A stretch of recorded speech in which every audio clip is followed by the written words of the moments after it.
சுமைகளை குறைக்கவில்லை என்றால் நாங்கள் மனநோயாளிகளாக மாறிவிடுவோம். இது நமது சொசைட்டிஸ்களிலே இருக்கின்றது.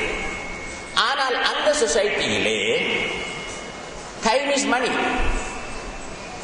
இன்னும் ஒருவனுக்காக தனது நேரத்தை வீணாக்குவதற்கு, அவருடைய கதையை கேட்டு அதற்காக ஒரு மணித்தியாலத்தை செலவழிப்பதற்கு நான் தயாரில்லை.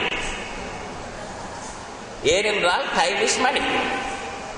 அந்த ஒரு மணித்தியாலத்திற்கு நான் வேறு எங்கோ வேலை செய்வேன் என்றால் அதன் மூலம் எத்தனையோ டாலர்களை நான் உழைக்கலாம். அதனால் தனக்கு ஒரு பிரச்சனை வருகின்ற பொழுது, கவலை வருகின்ற பொழுது, அந்த சுமையை இறக்குவதற்காக, அந்த கவலையை எடுத்து கூறுவதற்கு ஒருவர் இல்லை.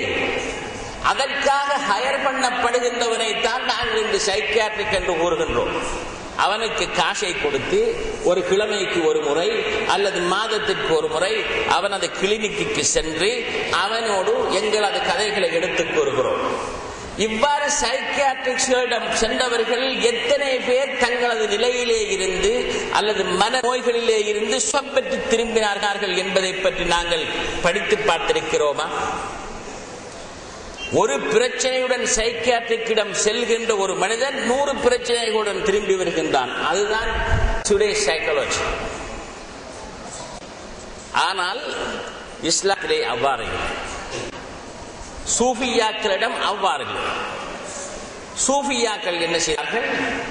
இஸ்லாமிய அடிப்படையிலே அவர்கள் வாழ்ந்த பொழுது அவர்களுடைய நஃப்ஸுடன் ஜிஹாது செய்கின்ற அந்த போராட்டத்தினை அவர்கள் ஆரம்பித்த பொழுது அவர்கள் தங்களது நஃப்ஸின் வெளிப்பாடுகளை, செயல்பாடுகளை கண்காணித்தார்கள்.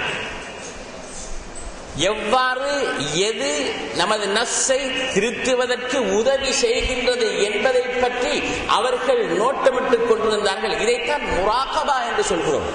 தஸவ்வுஃபிலே முராகபா. அஷ்ஷகுல் அக்பர் முஹையீத்தீன் இப்னு அரபி ரஹ்மத்துல்லாஹி அலைஹி அவர்களிடம் ஒரு நோட்புக் ஒன்று வைத்திருப்பார்கள். ஒவ்வொரு நாளும் விடிந்து எழுந்ததிலிருந்து தூக்கம் செல்லும் வரை, தூங்கும் வரை என்ன என்ன நினைத்தார்கள், செய்தார்கள் என்ற அத்தனையும் அவர்கள் குறிப்பிடுவார்கள். படுக்க செல்லுகின்ற பொழுது அவர்கள் இன்று காலையிலே எழுந்ததிலிருந்து நான் என்ன செய்தேன், நான் எதை நினைத்தேன். உள்ளத்திலே ஒரு மனிதனுக்கு பல வகையான எண்ணங்கள் தோன்றும். தவறான எண்ணங்கள் தோன்றும், நல்ல எண்ணங்கள் தோன்றும். இஸ்லாம் சொல்கிறது, நல்ல எண்ணங்கள் ஒருவருடைய உள்ளத்தில் நல்லதென்றை நீ நினைத்தால், நீ அதை செய்யாவிட்டாலும் உனக்கு ஒரு நன்மை தருகிறது. அதை செய்தால் 10 நன்மை. ஆனால் தீயது ஒன்றை நினைத்தால் உனக்கு நன்மை இல்லை. ஆனால் அதற்காக பாவத்தை எழுதுவதில்லை. அதை செய்தால் மட்டுமே நான் எழுதுவேன். இப்னு அரபி என்ன செய்வார்கள் என்றால், இது பல சூஃபியாக்களிடம் இருந்த வழக்கம். முரீதின்களை தர்பியா பண்ணுகின்ற பொழுது அவர்கள் இவ்வாறு செய்வார்கள். முஹாசபத்துன் நஃப்ஸ், தனது உள்ளத்தினரும் கேள்வி கணக்கு கேட்பது. முராகபா. படுக்க செல்லுகின்ற பொழுது அவர்கள் எழுதுவார்கள், எதை செய்தேன், எதையெல்லாம் எனது உள்ளத்திலே நினைத்தேன். சில நேரம் சில விடயங்களை மறந்து விடலாம், பிரச்சனை இல்லை. ஆனால் இயன்ற அளவு தான் நினைவு கொண்டு அத்தனையை இவ்வாறு எழுதுகின்ற வழக்கமுள்ள ஒருவர் எப்போதும் தனது மூளையிலே, தனது சிந்தனையிலே, தனது உள்ளத்திலே என்ன என்ன ஊசலாட்டங்கள் எல்லாம் வந்தது என்பதை கவனித்துக் கொண்டே இருப்பார். எழுதிவிட்டு ஒவ்வொரு நாளும் இவ்வாறு எழுதி எந்த அளவு அவர் முன்னேறி செல்கின்றாரா அல்லது பின்னேறி செல்கின்றாரா. கெட்ட எண்ணங்கள் தனது உள்ளத்திலே முதல் நாள் 70% இருந்ததென்றால் அடுத்த நாள் அல்லது அடுத்த வாரம் அல்லது அடுத்த மாதம் எத்தனை வீதம் இறங்கி இருக்கின்றது அல்லது ஏறி இருக்கின்றது.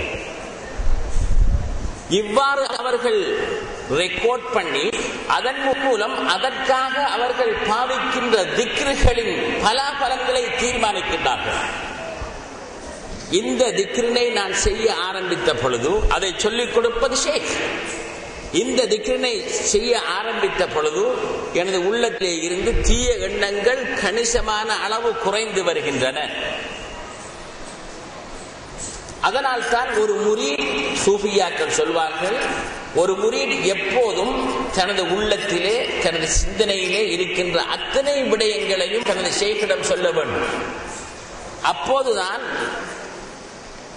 அந்த ஷேக்குக்கு இவருடைய ஆத்மீக முன்னேற்றம், ஸ்பிரிச்சுவல் ப்ரோக்ரஸ் எவ்வளவு தூரம் இருக்கின்றது என்பதை கணித்து அதற்கேற்றவாறு இந்த திக்ரை நீங்கள் செய்யுங்கள் என்று சொல்லிக் கொடுப்பார். ஒரு ஷேக் ஒவ்வொரு தரைக்காவிலும் பொதுவான ஔராதுகள் இருந்தாலும் ஷேகுமார்கள் இண்டிவிஜுவலி தனித்தனிய ஒவ்வொரு மனிதருக்கும் ஒரு வகையான திக்ரை கொடுக்கின்றார்கள். சில நேரம் பல இண்டிவிஜுவல்ஸ்களுக்கு ஒரே திக்ரை கொடுப்பார்கள். ஆனால் அந்த முரீத் தனது சிந்தையிலே அல்லது உள்ளத்திலே ஏற்படுகின்ற சிந்தனைகள், தனது அமைப்பு, நான் எனக்கு மகலன் பள்ளியிலே சென்று இருந்து குர்ஆன் ஓதுவதற்கு விருப்பம் இருக்கிறது, ஆனால் செய்ய முனைகின்ற பொழுதும் எனது நஃப்ஸ் என்னை தடுக்கிறது, ஏதோ ஒரு வகையிலே ஷைத்தான் அங்கே வந்து தடுத்து விடுகின்றான் என்று அதை கூறுகின்ற பொழுது அந்த ஷேக்குக்கு என்ன திக்ரை இவருக்கு கொடுக்க வேண்டும் என்பது தெரியும், அவர் கொடுப்பார்.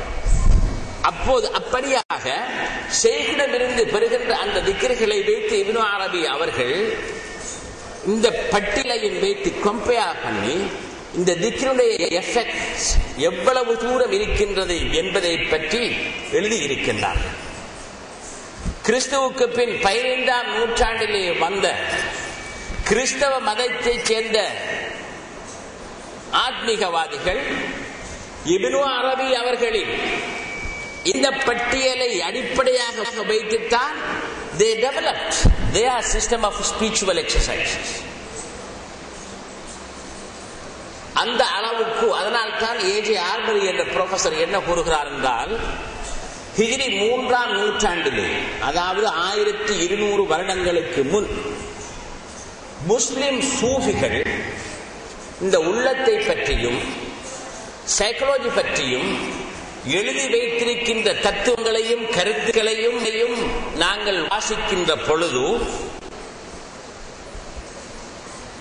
வாசித்து இன்று முன்னேறிய சைக்காலஜி என்று நாங்கள் கூறுகின்ற உளவியல் தத்துவங்களையும் உளவியல் அறிஞர்களின் கருத்துக்களையும் இன்னும் ஒரு புறம் வைத்து கம்பேர் பண்ணி பார்க்கின்ற பொழுது, ஒத்து பார்க்கின்ற பொழுது, இன்றைய சைக்காலஜி 1200 வருடங்களுக்கு முன் எழுதப்பட்ட சைக்காலஜிக்கல் ஐடியாஸ் ஆஃப் முஸ்லிம் சூஃபீஸ், அவைகளை பொறுத்தவரை இது ஒரு சிறிய குழந்தை மாதிரி தெரிகின்றது என்று கூறுகிறார். அந்த அளவுக்கு போற்றப்படுகின்ற உளவியல் கருத்துக்களை 1200 வருடங்களுக்கு முன் முஸ்லிம் சூஃபிகள் உலகத்திற்கு முன்வைத்தார்கள் என்றால் அதற்குரிய காரணம் என்ன? இந்த உண்மையை அறியக்கூடிய சோர்சஸ் அவர்களிடம் இருந்தது. குர்ஆனின் ஹதீஸின் அடிப்படையில் அமல் செய்த பொழுது அல்லாஹ் சுப்ஹானஹு வ தஆலா அவர்களுக்கு கொடுத்த அறிவு, ஆன்மீக வழியிலே அவர்கள் சென்ற பொழுது அதன் விளைவாக அவர்களுக்கு கிடைத்த அனுபவம், இவற்றினை வைத்துத்தான் உளவியல் எழுத முடியும். எனவேதான் இந்த நஃப்ஸை பற்றி நாங்கள் தெரிந்து கொள்வதற்கு நாட வேண்டியவர்கள் சூஃபிகள். அந்த சூஃபிகள் என்ன சொல்கின்றார்? குர்ஆனிலே அல்லாஹ் சொல்றார், உனது நஃப்ஸ் மிகவும் பயங்கரமானது. ஸல்லல்லாஹு அலைஹி வஸல்லம் அவர்கள் சொல்கிறார்கள், உனது நஃப்ஸ் மிகவும் பயங்கரமானது, அதற்கு கட்டுப்பட்டு விடாது. குர்ஆனிலும் ஹதீஸிலும் நாங்கள் பலவிதமான சொற்களை பார்க்கிறோம், டெக்னிக்கல் டெர்ம்ஸ். நஃப்ஸ், கல்ப், அர்-ரூஹ், அல்-ஃபுஆத், அல்-லுப். 1200 வருடங்களுக்கு வாழ்ந்த அல் ஹக்கீமு திர்மிதி என்ற மாபெரும் ஞானி சூஃபி குர்ஆனுக்கு தஃசீரை எழுதி ஹதீஸ் கலையிலும் கூட தேர்ச்சி பெற்று ஒரு மாபெரும் முஹத்திஸாகவும் அறிஞராகவும் சூஃபியாகவும் வாழ்ந்த அல் ஹக்கீமு திர்மிதி அவர்கள் ஒரு அழகான சிறிய நூலொன்று எழுதியிருக்கின்றார்கள். பயானுல் ஃபர்க் பைன ஸத்ரி வல் கல்ப் வல் ஃபுஆத் வல் லுப். என்ன அல்ல, சத்ரி என்றால் டிக்ஷனரி எடுத்து பார்த்தால் நெஞ்சம் அல்லது இதயம் என்று எழுதியிருப்பார். உள்ளம் என்றால் என்ன? கல்ப்.